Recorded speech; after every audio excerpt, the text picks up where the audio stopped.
안녕하세요. 일상의 가치를 전하는 남자 안상현입니다.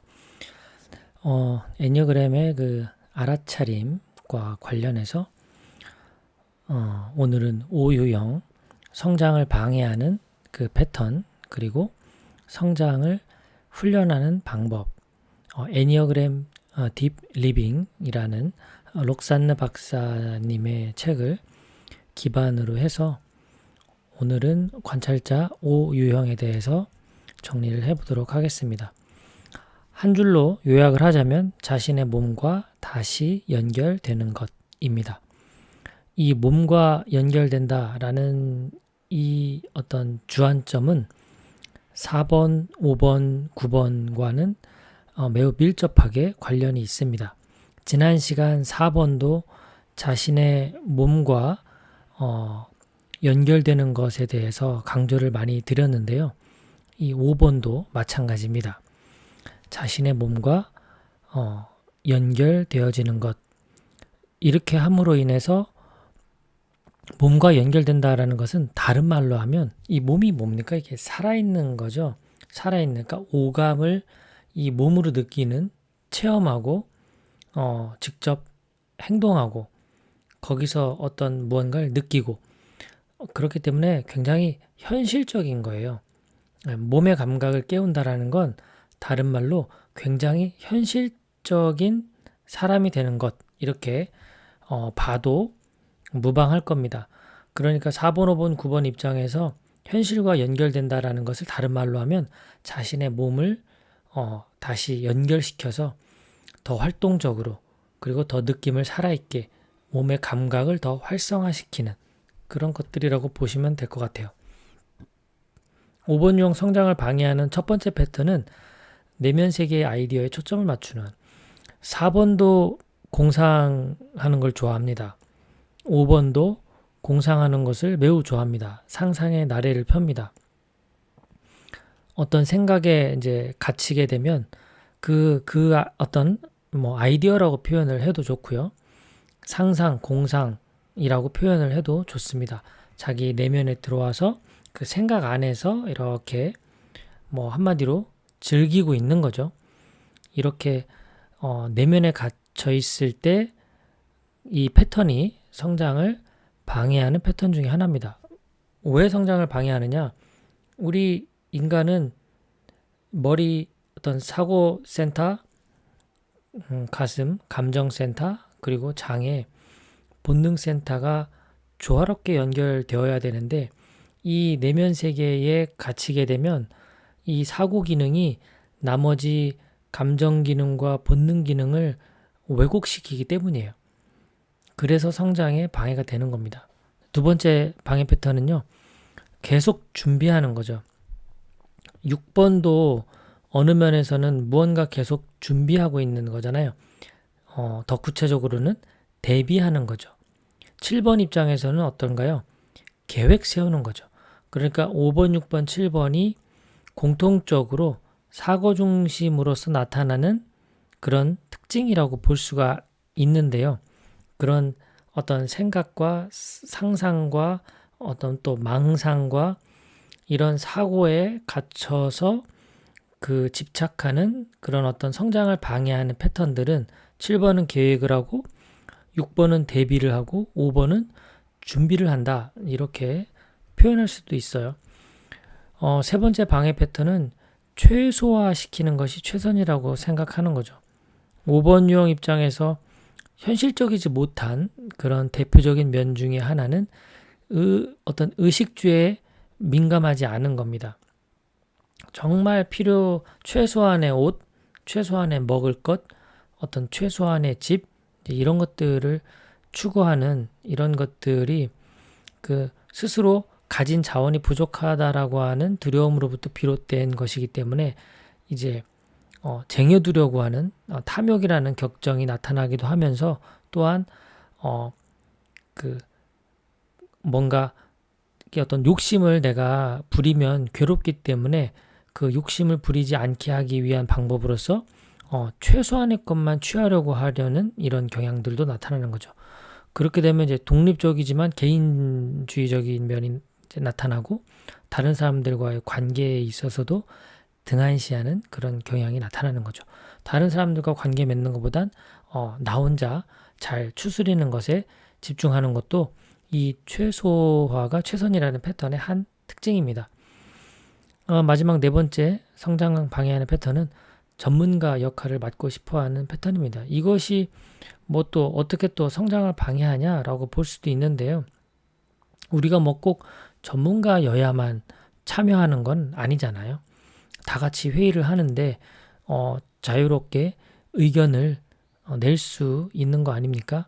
하지만 오 유형 입장에서 준비되지 않았고 내가 자신 있는 분야가 아닌데도 불구하고 어떤 자기의 생각을 나누고 함께 공유하고 그런 소통, 의견을 나누겠습니까? 어렵겠죠.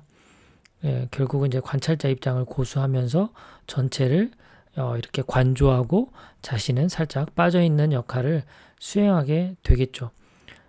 결국은 내가 어떤 준비되지 않으면 어떤 전문가가 되지 않으면 나서지도 않을 뿐더러 그리고 다른 사람에 대해서도 좀 비판적인 그런 태도를 취할 때에는 자기보다 그런 지식과 정보 이런 면에서 더 못한 전문가스럽지 못한 사람을 만났을 때에는 그런 어떤 집착으로 인해서 나타나는 또 특징들이 나오기도 합니다. 성장에 필요한 훈련 방법은요. 이건 이제 4번, 5번, 9번 다 비슷하게 적용될 수 있는 부분인데요. 호흡법, 명상, 마음 챙김 이런 것들을 통해서 마음을 고요하게 만드는 것이 필요합니다. 5번 유형 사고중심의 대표적인 유형이다 보니까 늘 생각이 끊이질 않습니다. 어찌 보면 생각이 멈춘 건 O유형 입장에서는 죽음으로 받아들일 수도 있겠죠.